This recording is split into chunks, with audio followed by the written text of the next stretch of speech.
Hi everyone, thank you very much for joining our Neurons webinar today for children aged sort of 5 to 11. But if you're a little bit younger or older than that, not to worry, hopefully you do learn something new today and that you find it interesting. Great, so we've got a question to start off.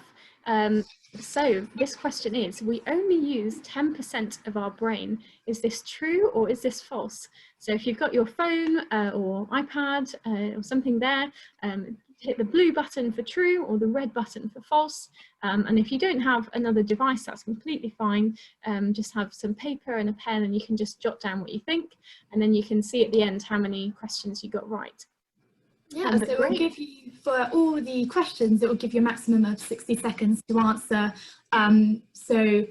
That's fine if you want to have a think about them, but if everybody's answered, it will go through faster. And you can get a maximum of 1,000 points for each question, but how fast you answer also affects your points. So if you answer faster, you'll get a bit more points. But also you've got to think about having a good think about the questions and the possible answers as well. So well done everyone. I think that might have been everyone. Just got a few seconds left. So have a good think about that one, true or false, if you haven't answered yet. Ah, cool, lovely. So actually, do we only use 10% of our brain?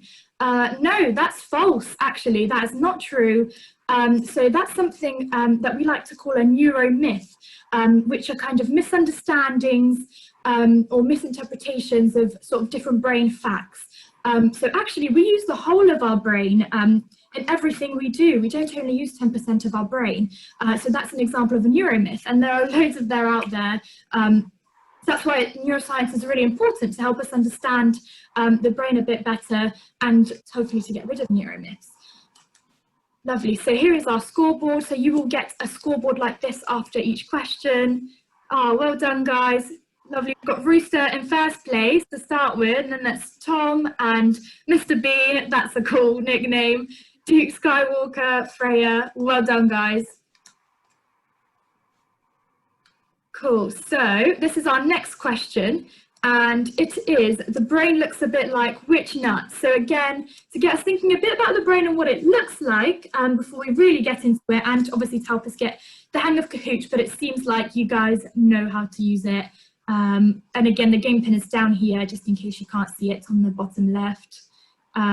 So is it red walnut, blue almond, peanuts, yellow, or hazelnut, the green answer choice. So you'll be able to answer on your other device or write it down if you're not able to use Kahoot.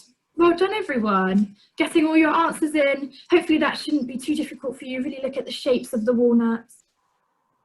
Wonderful, and do feel free to send us questions throughout the session into the Q&A, and we will be answering them throughout the session when we have chance to. So do feel free to send in some questions for us, and that can be about anything to do with the brain. It doesn't have to be what we're talking about. But great, oh, so well done to 39 of you who got that right. So the brain does look most like a walnut. It does look a bit like a walnut. And we will see the leaderboard. Oh, so we have got some change in the leaderboard. Wow. So still Rooster YR6 at the top, with Mr. Bean placed in second. Oh, well done. Great. Yeah, so the brain does look a little bit like a walnut, and that's because the brain has many folds. So it's really wrinkly, it looks really wrinkly. And actually, if you were to squash the brain flat, it would be a lot bigger than it is. So if you were to squash it flat, it would actually be as big as 4 pieces of A4 paper put together. So that's really big, isn't it? And it wouldn't fit in our heads if it was that big. So the fact that it's got many folds and wrinkles enable it to fit in our head, but they're also really important for what the brain does. And if you've thought about surface area, maybe you've had to work out the surface area of things in maths at school, these folds and wrinkles give the brain a really high surface area, which enables it to do lots of the things that it does. So yeah. So we're going to learn a little bit more about the brain today and how we look at it and what it does. So scientists study the brain, and actually scientists who look at the brain, we have a special word for them. They're called neuroscientists. So there are lots of neuroscientists who are members of the BNA, the British Neuroscience Association, and scientists, neuroscientists want to find out more about how the brain works, and we can do this in lots of different ways. So to get us thinking about that, we've got another question coming up. Cool, and this question is an open-ended question. So actually what we'd like you to do is to type in your answer instead of choosing an answer that we've got on the screen. Actually type it into your phone or iPad or another tab on your computer, whatever you've got. The question is, what do you think this machine is? So you might know the fancy name for it, you might not. Just have a go, just really type in whatever you think it is. So Lydia's explained how we can look at the brain in a variety of ways, and this is one of the ways that we can do it. So do have a go. Don't worry about getting it wrong, just have a good guess if you don't know. Lovely, everybody getting in their answers. Lovely, thank you everybody. It seems like Kahoot is working well for everyone. Great stuff. Wonderful. Go on. Yeah, someone said in the chat earlier that they were really excited about making a Neuron. So yeah, we're really excited about that. Thanks for telling us that. So we will be getting onto that later and making our own neurons. But let's see what people said. So yeah, these were the correct answers. So a scanner or brain scanner or MRI, if you know that word. So well done if you got that right. I think we're going to see the leaderboard again. Oh wow, so Rooster Wild still at the top. Wow, but some people have moved up and 12 players have reached answer streak 3. So well done if you're one of those players. You've got 3 right in a row. So well done. Doing very well, everyone. Well done. Yeah, so so we can use these brain scanners to look at people's brains, or MRI scanners, and doctors use them. You may have had a relative maybe or a friend who's had to go and have an MRI, and a doctor has looked at their brain, and this is really important for seeing if there's something wrong with someone's brain and if they might need to go to hospital or have some treatment. But it's not just doctors who use brain scanners. Actually scientists use them to find out more about how the brain works and to find out more about the healthy brain, so that we can understand more of what goes on in the brain usually, and it's really helpful for us to be able to understand what's happening when there's some disease or something that's going wrong, when something is wrong with someone's brain. So scientists use them as well. Great, so we've got another question for you. So we can look at the brain and we know what it looks like. It's got that wrinkly shape on the outside. That's really important for it to fit in our heads and pack in all the information, everything that it needs in there. So the question for you now is, what does the brain do? What do you think the brain actually does? Why do we have it? Why is it so important? So have a go at answering that one. Again, if you're not sure, just take a guess. Doesn't matter if you get it wrong. Well done. Got your answers in really fast this time. Well done, everyone. You must know this one. Well done. Yes. So it's really helpful when we saw in the last slide that picture of someone's brain that we can get by scanning their brain, and by using these are some of the tools that scientists use to be able to find out about what the brain does, as well as lots of other things. So we're going to think a bit more about what it does and how it works and what it's made of. Great. So a few more seconds. There we go. Here we go. So here are what everybody has answered. So most have put controls our movement, then allows us to think, and then in green a lot of people have also put holds our memories. So very interestingly, no one has said allows us to speak. So actually this was a trick question. As you can see there, they are all correct. The brain does also help us speak and allow us to speak. So the brain is very, very important and does many, many things, which we'll talk about in a second. Again, here is the leaderboard. Rooster's still in first place, doing absolutely amazing. So many people on the scoreboard there. Well done. So, as I was saying, the brain allows us to do all of those things that we were looked at in the question and more. So we say that it's a bit like a control center, the control center of our bodies. So the brain allows us to move, to speak, to think. It holds our memories. Everything that you're doing in everyday life really is controlled by the brain, and that's why the brain is so important, and why we find it so fascinating, and why we want to talk to you about it today. So let's have a think about, you know, if the brain does all of these things and it's so important, how does it do it? You know, what's inside the brain? Great. To get us thinking about what the brain does, we need to think about what it's made of, and for that we need to think about what the body is made of. So to help us think about that bit, we've got this question: what is a house made of?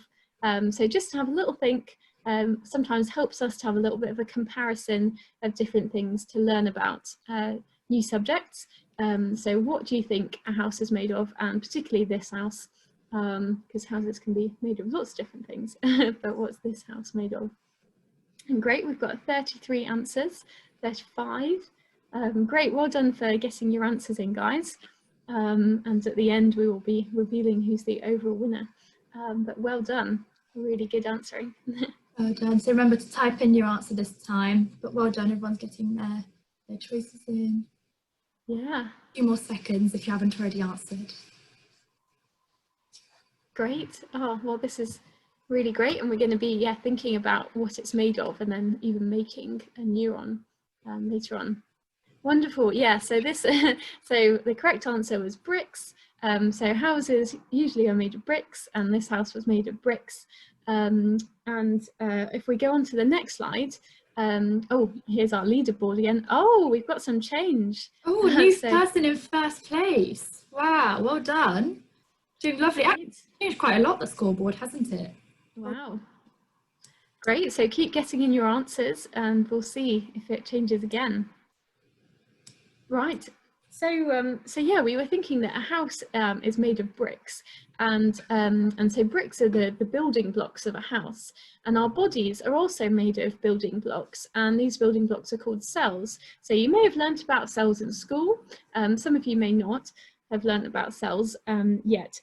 So I've got some Lego blocks here, and cells are a little bit like Lego blocks. So Lego blocks come in lots of different shapes and sizes, don't they? I've got a blue one here, and it's kind of big and flat, and a small white one here, and a yellow one that's square. And yeah, so Lego blocks come in lots of different shapes and sizes, and this enables us to build lots of things with them, whether that's houses or loads of different things. And so our cells are a bit like that. So they come in lots of different shapes and sizes. Some are much bigger than other ones, and they come in different shapes and sizes so that they can do all the different jobs they need to do to enable our body to work. So we've got muscle cells, we've got blood cells, and as I say, they're really different for these different jobs. And we've also got brain cells, which we're going to learn about.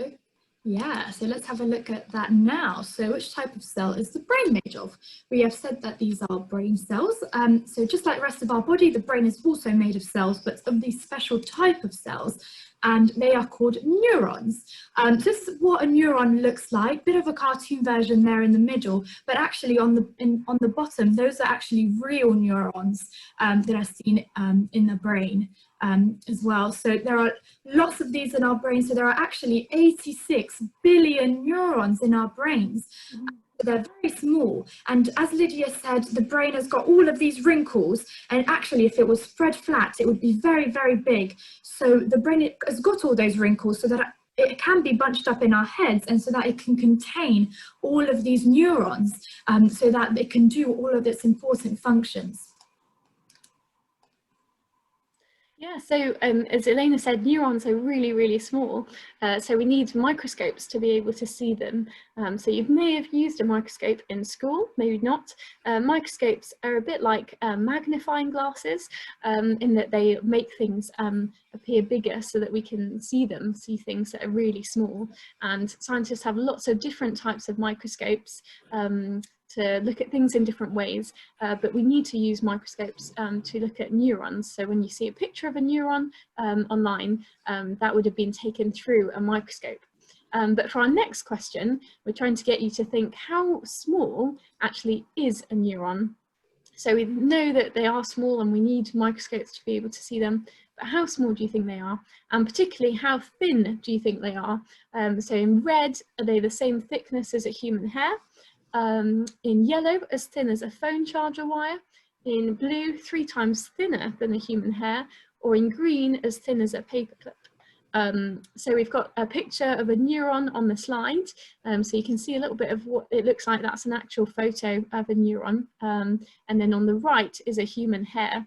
So it's quite amazing when you look at hair strands down the microscope to see how big they look down the microscope and see what they look like. But what do you think? So someone in the Q&A has asked, how do neurons work? So these brain cells, actually, when we go on to make our neuron, we will explain sort of the different parts of the neuron, because actually neurons talk to each other, and that's how the brain does everything that it does. So we will come into that as well. But thank you for your question. Yeah, so well done. So 34 of you got that right. So well done if you got that right. Don't worry if you didn't. But yeah, so neurons are actually 3 times thinner than a human hair. So they are really thin. Neurons can be really, really long, but they are actually really thin. And that's why we need to use a microscope to see them. Right, so okay, KK is still in first place, and then we've got Woody. Woody in second, and 7 players have reached answer streak 3. So well done if you're one of those who've got a streak of 3 right. Well done for getting those right. So we're going to continue to see what neurons look like now. So neurons are a little bit like trees because they have branches. So I don't know if the image has come up just yet. So that might be lagging behind a little bit, but that's fine. We can still think of neurons as we saw on the slide before. Oh, it's just come up. They've got all these different branches, and that's very important for how they all work as well and how they all connect to each other. So Lydia will explain how that works. Yeah, that's great. So yeah, we've got a picture of a neuron here on the left, and these are actually really old photos, and these photos have been taken down a microscope.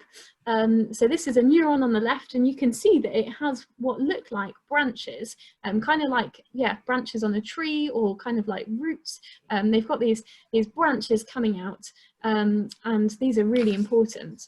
And then you can see on the right a picture of loads and loads and loads of neurons, and they've got all their branches going out and connecting with each other. And if I was to say to you, oh, could you just pick one of those neurons in the picture on the right and follow it and tell me where it goes? That would be pretty hard, wouldn't it? So when scientists want to pick a single neuron and to follow it, find where it goes and to look at it, they actually inject it with a special chemical that makes it glow, a little bit like a glow stick, if you've ever had a glow stick at a party or on bonfire night or something like that. And so then when they inject the neurons with these chemicals that make them glow, they can see them more easily, see individual neurons. And they can take a picture of neurons all glowing, and they call this a rainbow because it's a little bit like a rainbow, but made of the neurons glowing different colours. Okay, so actually someone said, I think it's Alison in the Q&A, has said, I once worked out that if you made a brain sandcastle, pretending that each grain of sand was a neuron, it would be about 2.5 meters tall. Wow, that's amazing. That's amazing that you worked that out and you thought about that. I'd love to see a brain sandcastle. That would be so cool, wouldn't it? But 2.5 meters tall. That'd be really, really tall. That'd be a lot taller than, for example, me or Lydia. That's huge. So well done. It just really demonstrates how small neurons really are for that many to be able to fit in our brains. Lovely. So we're actually going to be making a neuron now for the remainder of this webinar, and then we've got a few more questions at the end to kind of see how much you've been learning today. So hopefully you've got all of your materials with you that you would have seen on the BNA website. And these are some of our neurons that Lydia and I have made. So we'll be going through these 4 neurons today. So we've got a newspaper neuron and a paper neuron and a pipe cleaner neuron, and also like kind of a household neuron of things that I have found around my house. But do get creative, make it with whatever you have around your house or whatever you like. Cool, so let's get started. So first, I just want to sort of explain that neurons have all these different parts. Remember, somebody asked a question about how neurons work. Well, neurons have all these different parts that actually we are going to be going through to be able to make our neuron. So we're going to be putting all these parts together, and they all play a really important part in how neurons work in the brain, because neurons actually connect to each other and talk to each other in our brain, and send messages to each other, and that's how the brain does all the things that it does. Great, so yeah, we're going to be going through each of the parts of the neuron, and we're going to start with the cell body. So here on the slide we've got the cell body highlighted, so it's this round bit, and the cell body, if you've heard of DNA, the cell body is the part of the neuron that contains the DNA.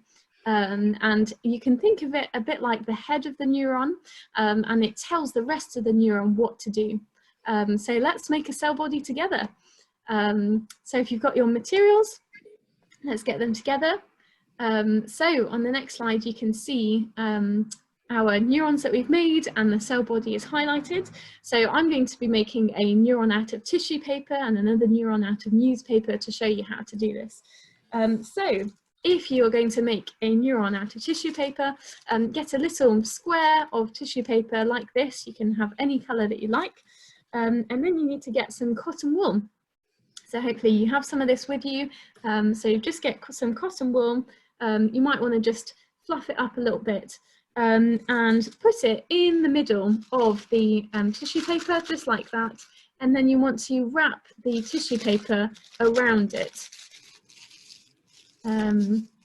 just like this, so that you've got a little ball. And then just get some sticky tape. And if this is a bit tricky, just get someone a bit older to help you with it, whoever's there with you.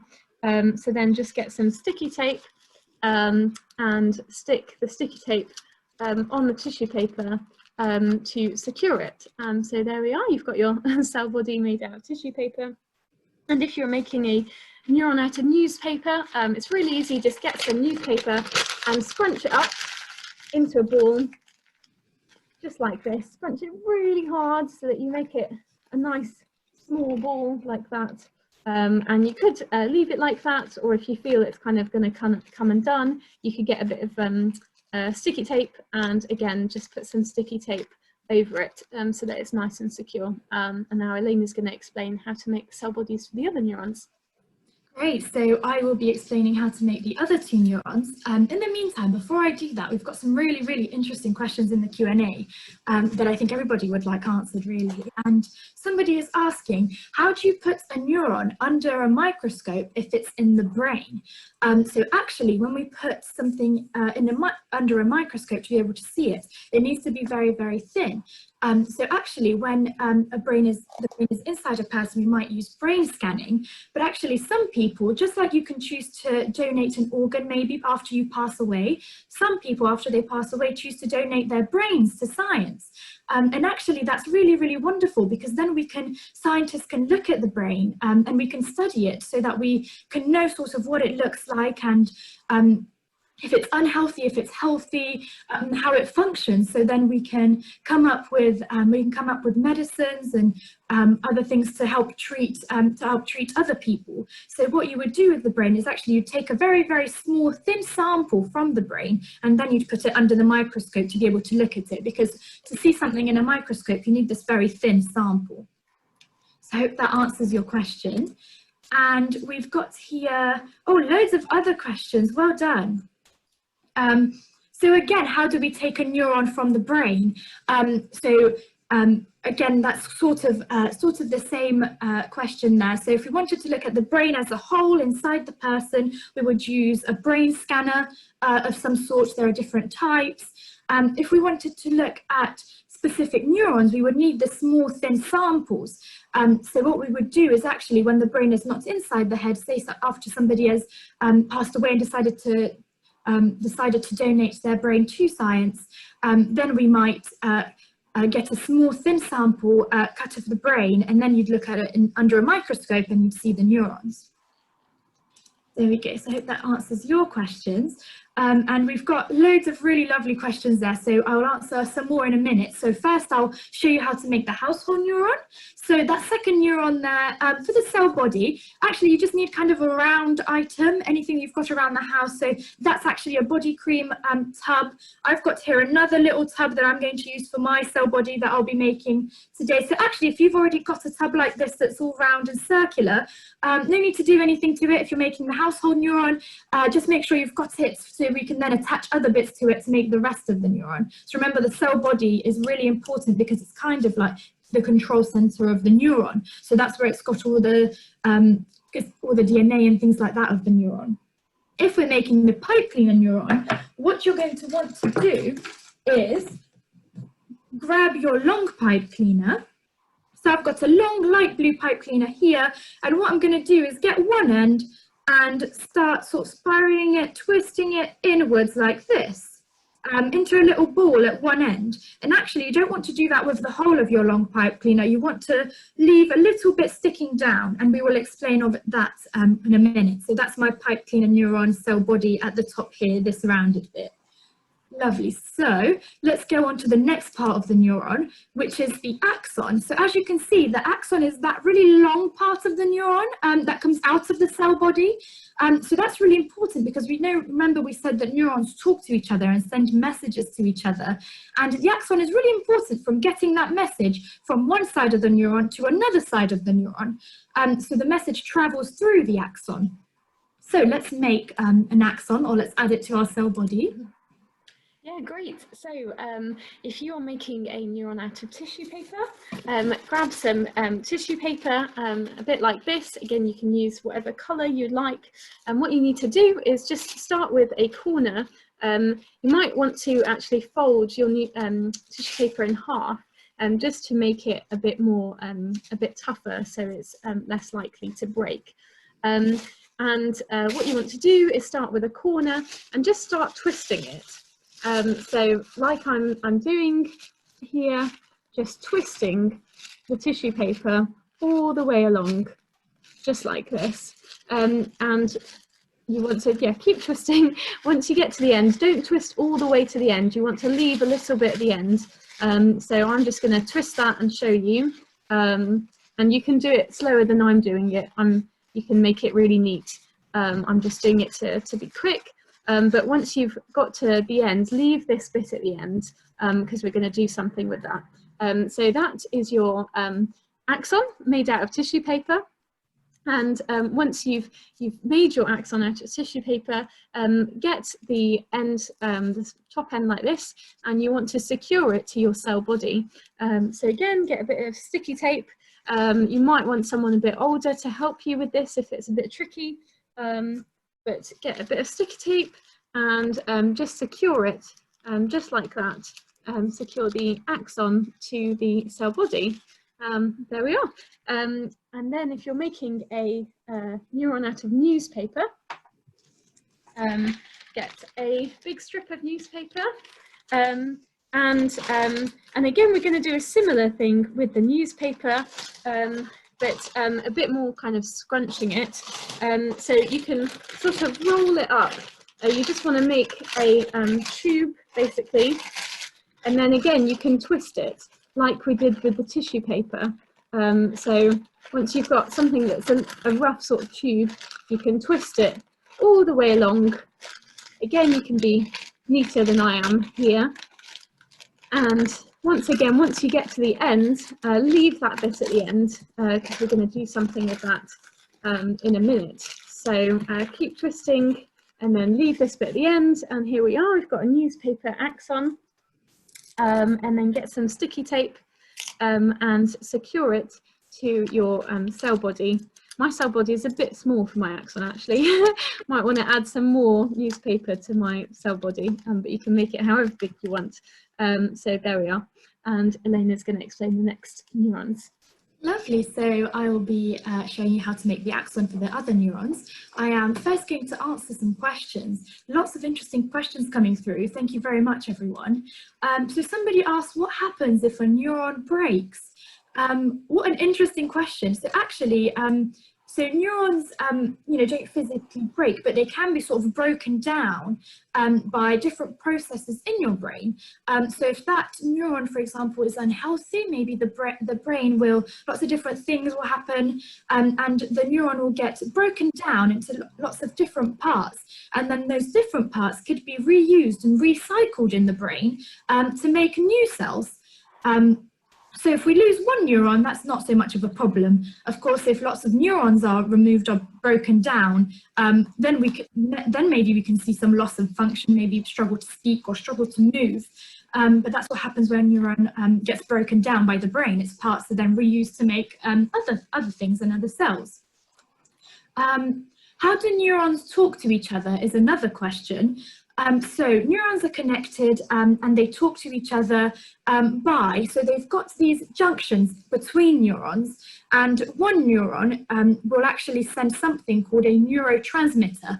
And actually these are chemicals, or maybe a bit like letters. So if it was speaking to another neuron, it would send neurotransmitters, or kind of like letters, and then the other neuron would then pick this up.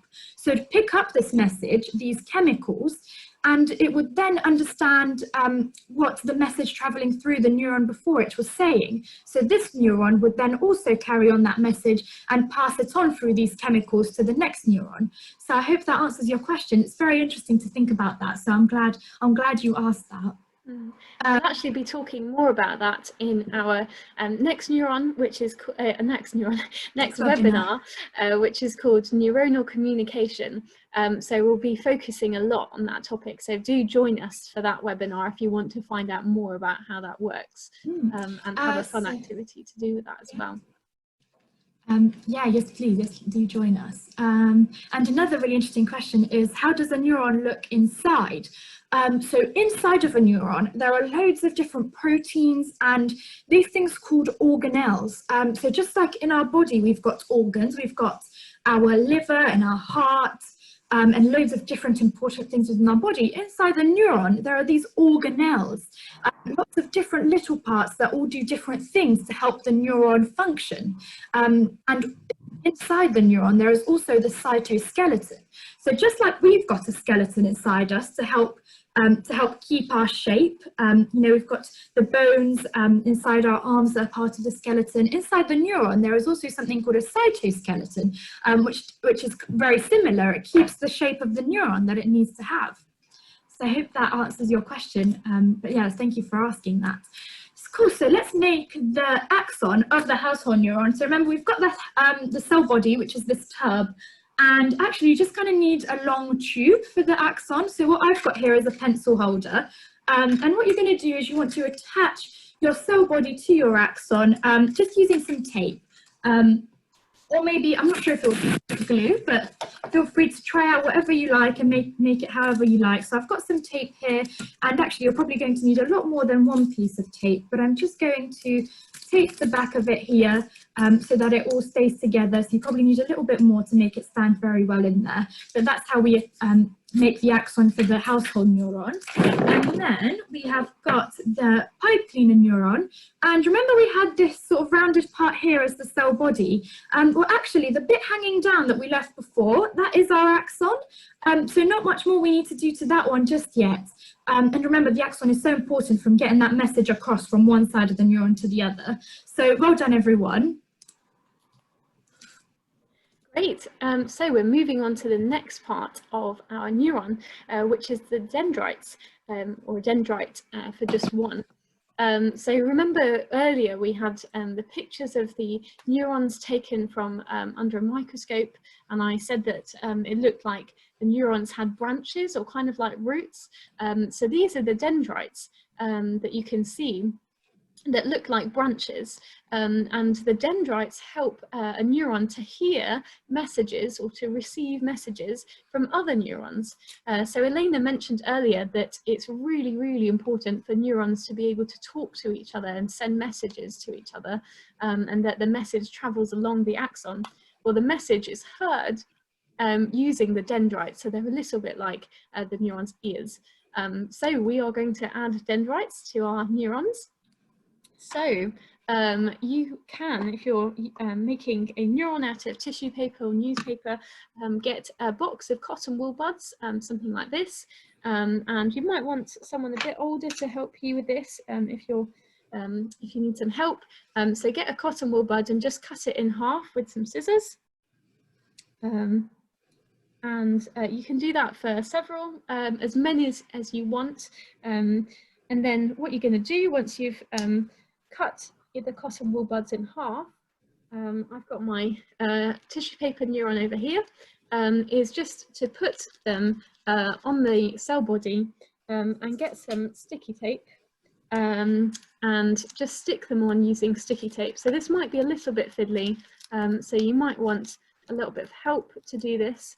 So I've just stuck one on with some sticky tape. You could stick some on with glue if you have glue at home and would prefer to do that. So however you find it easiest, you can stick them on like that. So these will be the ways that the neuron hears messages from other neurons. So you can give it loads if you want, or not many, but you can do that whether you have a tissue paper one or a newspaper one. You can add your dendrites on with cotton wool buds. Oh, so let's make the other two neurons. And again, before I do so, I'll be answering some of your great questions. So somebody has asked, how do you forget something? So I'll answer that one right now. And actually, memories in our brain are all to do, well, we think, scientists think, is all to do with connections. So we've said that these neurons are all connected to each other. And actually, when we grow up, when we're babies, as we learn lots of different things, there are lots of new connections being made all the time in the brain. And these connections are really important. These connections, we think, are memories, and the stronger these connections are made stronger, the more they are used.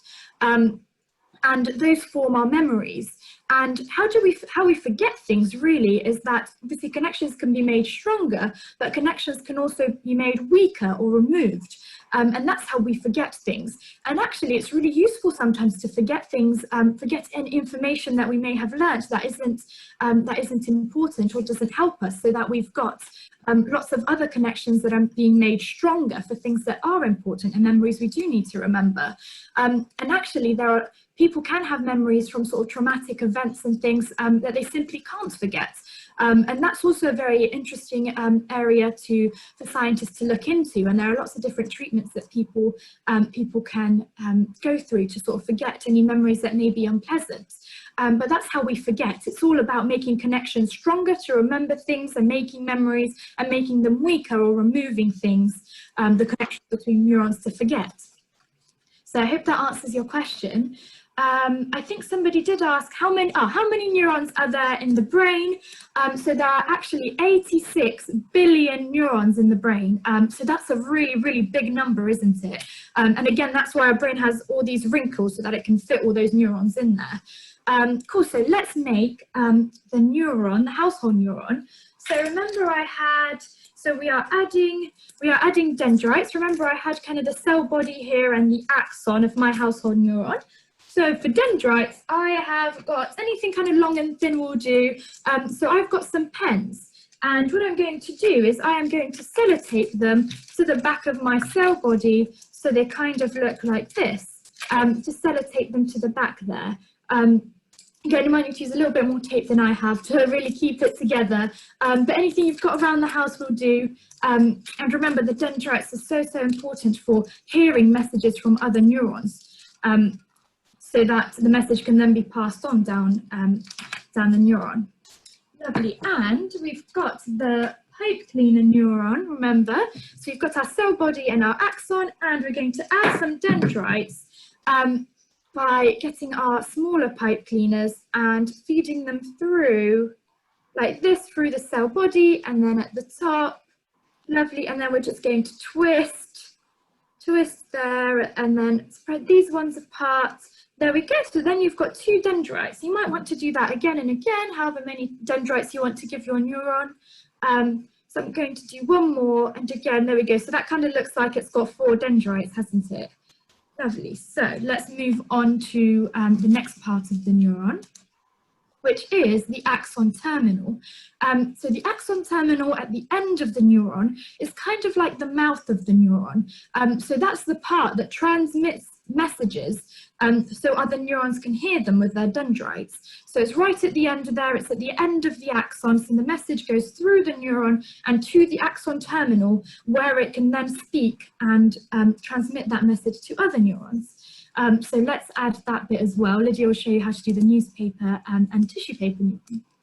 Yeah, so I've got my tissue paper neuron here. So we've got this bit at the end that I said not to do anything with when you were making the axon. So now I want you to get it, maybe kind of fluff it out a little bit. So if you can make it kind of more into a little bit of a cone, that's helpful.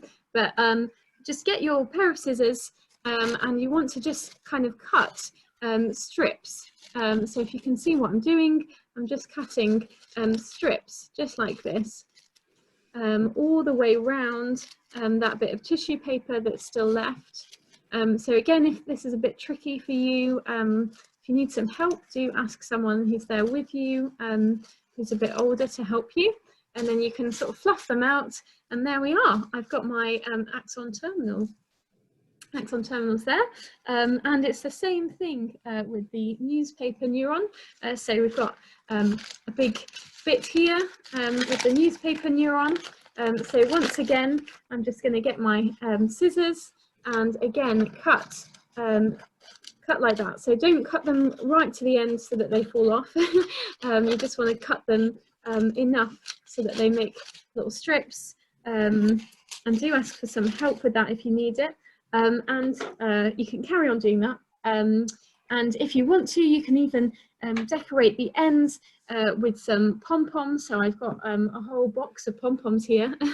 So you could put some pom-poms on the end of your neuron, or even some little beads. So I've got a neuron that I made before over here, and you can see some beads on the end of the axon terminal there. And these don't just look pretty, they are actually a scientific thing. So at the very end of the axon terminal, you have something called the terminal bulb. So that's just like, well, the word is like a light bulb, a terminal bulb, and this is at the very end where that message is passed on to the next neuron. So if you do want to add a pom-pom or a bead or something like that, feel free to, and that can be your terminal bulb. Yeah, great. Great, well done everyone. Hope you're enjoying making your neurons. So I am going to add my axon terminal here. So remember so my dendrites have actually fallen off, but imagine they were sort of sticky taped here to the cell body, and my axon terminal or terminal bulb attached to my household neuron is actually here. So I've got just a candle holder here, so I'm going to put it at the end of my pencil holder, and that is my terminal bulb. And again, you might want to tape that down, or actually maybe it will stand up just as it is, like mine does. Cool. So actually, before I show you the pipe cleaner neuron, we've got again some really interesting questions. And one of them is, how small is the brain? So the brain is about 1.3 kilograms in heaviness. So it's just a bit heavier than a bag of sugar. So it's actually about the size of your head, really. So if you look at your head, your brain is all contained in there. So that will be the size of your brain. We like to say sometimes, but obviously this is not very accurate, that if you put your 2 fists together, that's kind of the size of your brain as well. So thank you for your question. And Naomi asks, is the electricity that travels along your neurons data? And a simple answer to that is yes, because all this electricity, all these signals, the messages that that go through neurons are a type of information. So yes, it is data, quite simply put. Thank you for your interesting question. What colour is a neuron? That's also really interesting to think about, isn't it? So actually, they're kind of very pale white in colour. They don't really have a colour. Actually, when scientists do study them, they tend to dye them different colours so that it can make it a bit easier to be able to see them and study them. But really, they don't really have a colour. Lovely, so thank you for your question again. So I will show you how to make the pipe cleaner neuron, the axon terminal part of it. So again, I've got here my pipe cleaner neuron, and I've got all the different bits I added before. So to add the axon terminal, I've got another small pipe cleaner, and I'm just going to wrap it around the end. And this is my axon terminal there, or terminal bulb. Remember the bit that is kind of like the mouth of the neuron that allows the neuron to then transmit messages to other neurons. There we go, so I'm just wrapping it around. But again, if you don't have pipe cleaners or the materials that we are saying right now, then not to worry. You can sort of use anything you've got around your house. Cool, so thank you very much, everyone. I think we'll move on to the next part now. Great, so the next part is the myelin sheath.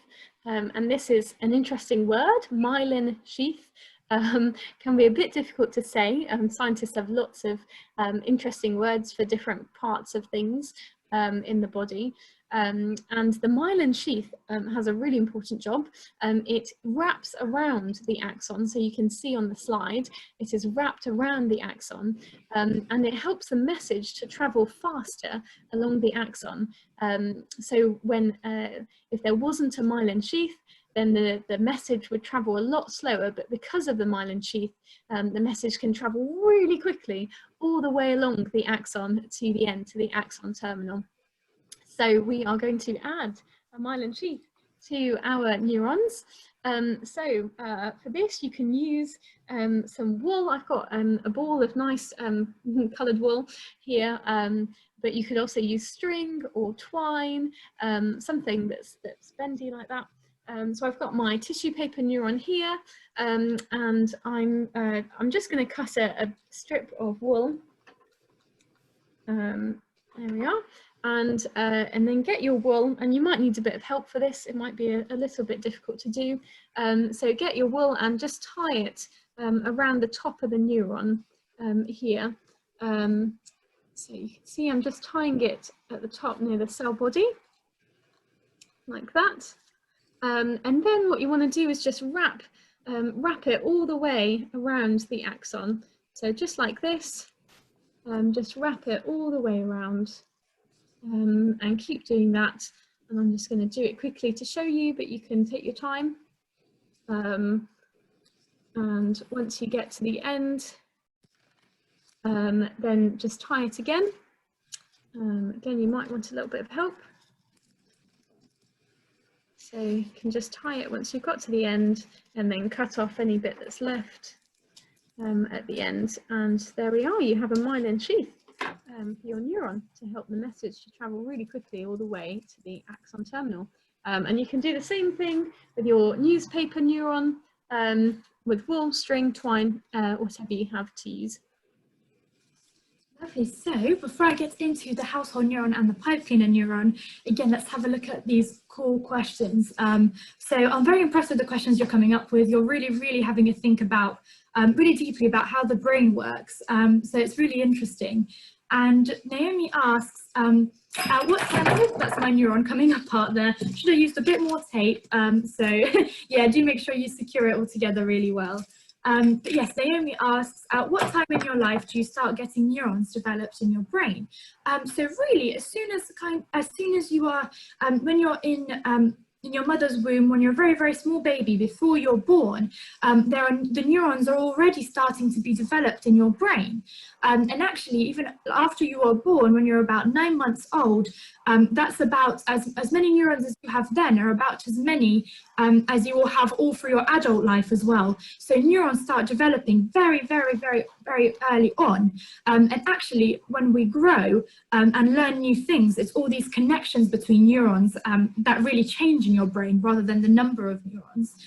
So I hope that answers your question. That's really an interesting thing to think about. So thank you. Also, what happens to the neurons if someone has dementia? So dementia isn't a disease that does affect the brain.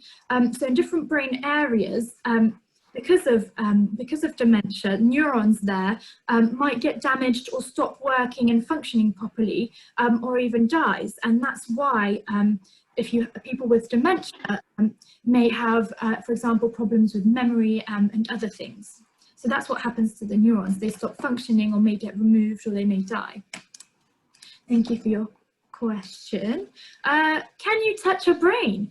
So of course, while it's inside your head, you can't touch your brain. It's very well protected by your skull, by your head, by your skull. That really protects your brain. That's why it's there. But actually, we've touched real brains before. So human brain is really, well, all brains really are very quite squishy and fragile. So you can touch a brain, but of course not when it's in somebody's head. So as we said earlier, somebody may choose to donate their organs or their body or their brain to science. And when they pass away, then somebody could, I guess, could get their brain out and touch it. But of course, while it's in our heads, we can't do that. Lovely, so thank you for your questions. So the household neuron, so remember myelin sheath. So we had our neuron, mine's looking not amazing. So we had the cell body, pretend like it looks like the one in the photo. We've got the cell body and we should have had the axons. There is the dendrites, the pencil holder is our axon.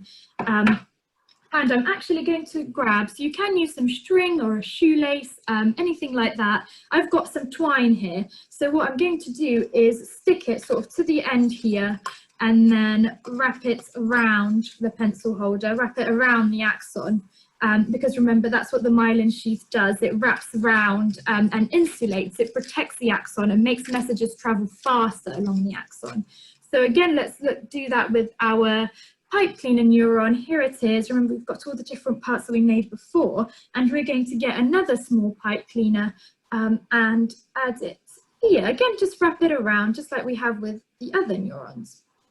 Wrap it around the axon, again, to help messages travel faster. That's why it's so important. There we go. Lovely. So moving on, we have got a question for you. Great. Yeah, so hopefully you've been listening as you've been making your neurons and as we've been explaining the different parts, and hopefully you've got a neuron or something that looks a little bit like a neuron. So with this question, we're asking, what is this part of the neuron called? So we've got an arrow pointing to a part of a neuron. So is it in red, the axon? Is it in blue, the cell body? Or yellow, dendrite? Or green, the myelin sheath? Yeah, do just put on your device, on your phone, iPad, or just writing down your answers and see what you think. Maybe it will help to look at the neuron that you've made. Yeah, see what you think that part is. Great, we've got 35 answers with 10 seconds left. So if you haven't put anything in yet, make sure to put something in so you can be on our leaderboard. Great. Yeah, so that is the cell body. Well done. 31 of you got that one right. Well done, everyone. So let's have a look at the leaderboard. Again, KK still in first place. Got Woody, Duke, Skywalker. Well done, everyone. Amazing. So I should have said before, but actually, if you have made your neurons, don't worry if you haven't finished them now. Feel free to finish them after the webinar, whenever you'd like or have time. But we would really, really love to see your neurons. So if you'd like to send us a photo of your neuron, we'd really love to see it. I am going to type in mine and Lydia's emails in the chat box, and you'll be able to see our emails in there, and do send them to us if you'd like to. There we go, and Lydia's email coming as well. There we go. So it can be you holding your neuron, or a picture of just your neuron by itself if you don't want to be in the photo. We'd really love to see how creative you've been and what you've come up with. And of course, with your permission as well, when you send them through, do let us know if you'd be happy for us to put those photos on the BNA website or the BNA social media, because we'd love to share with other people how cool your neurons are. We really are very excited to see them. Cool. So we have got another question for you. So hopefully you have listened to the different parts of the neuron. You remember with what they all do when you've made them. So let's have a look at the next question. And it is, what does the myelin sheath do? So that's the last bit that we added to our neurons. Remember, it's all those bits that we wrapped around all our neurons. So what do we think it does? Have a guess if you don't know. Hopefully you remember when we talked about it.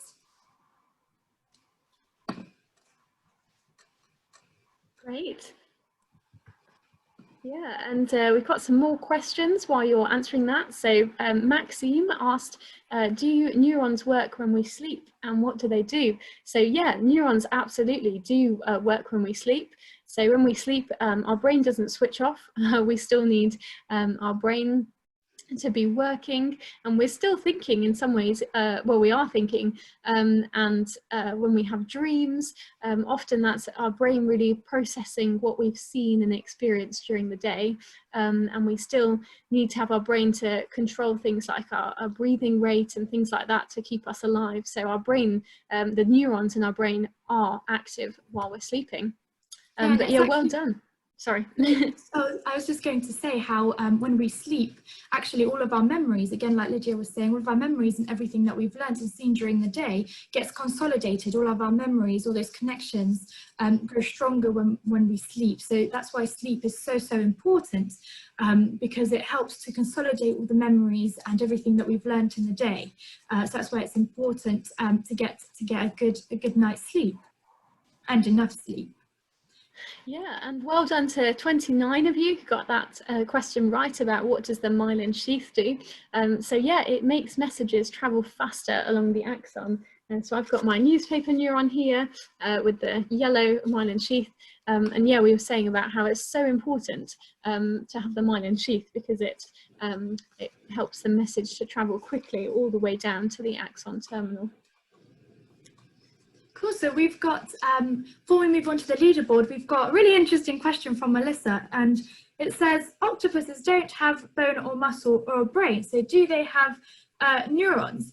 And actually, although their brains look very different from human brains, octopuses do have brains, and they do have neurons and muscles too. So they look very different from ones in humans, but they do in fact have them. That's really interesting to think about. What do the brains in different animals look like? What else do we have? Very interesting neurons. Do neurons grow in your heads? So neurons are inside of your brain. So yes, they do grow and develop inside of your brain, which is inside your head. And I think there was a really interesting one to think about from Emma James, and it is, do neurons move around the brain? So actually, when we're babies and there's a lot of development and change going on in your brain, neurons can move from one side of the brain to the other, so they can connect together. But after that, there really, as an adult or as an older child, there really isn't much movement of neurons around the brain. However, there are many connections. Those dendrites, the branches, they do branch out to make connections with different neurons.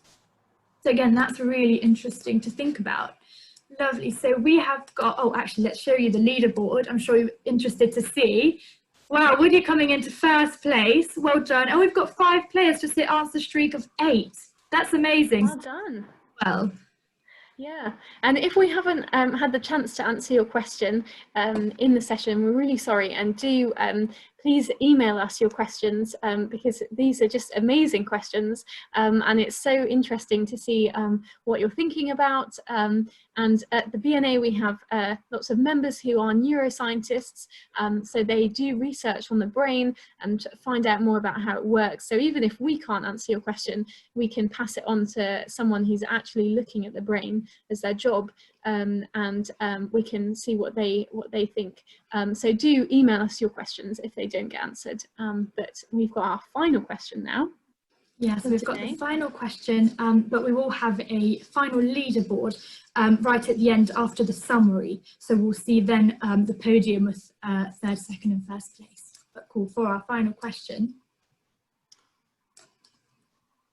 Great. So, true or false? Neurons need to talk to each other for the brain to work. So what do you think? Do you think this is true? And hit the blue button if you think it's true. Or do you think, no, neurons don't need to talk to each other for the brain to work?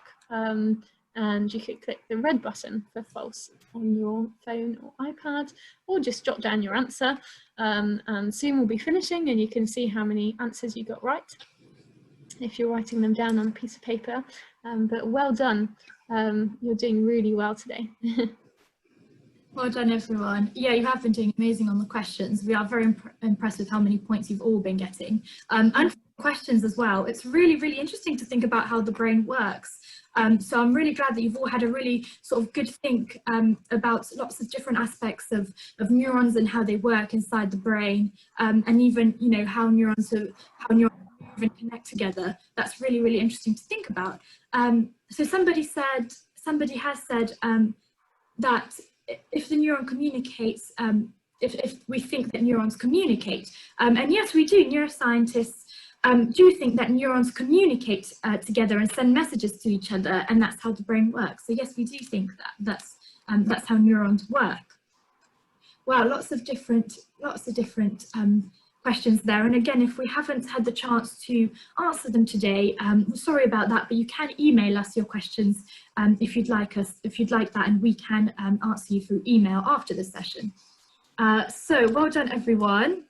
Well done for the 34 of you who got that one right. So yeah, so neurons do need to talk to each other for the brain to work.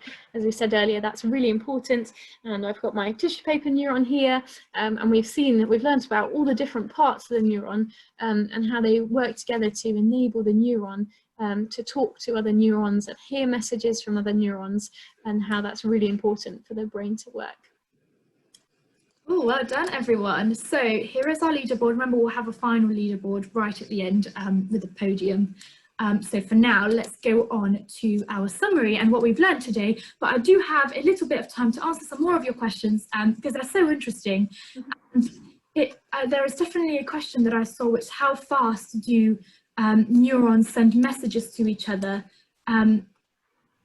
Claire asks, what speed are the messages traveling at? So it's very, very, very fast, a lot faster than a second. So very fast, these messages are traveling along neurons. And that's very, very important for us to be able to do things at the speed that we can do. So when we're moving our arm, that is really fast, isn't it? So these messages travel really, really fast, faster than seconds. How does the neuron of an elephant look like? Again, that's really interesting to think about how neurons of different animals and their brains look like. So the neuron in an elephant looks very similar to what a neuron in a human brain looks like, but it may have a longer axon because elephants are, of course, much bigger than humans. But really, they've got the same parts and look very similar to our own neurons. So thank you very much for that interesting question.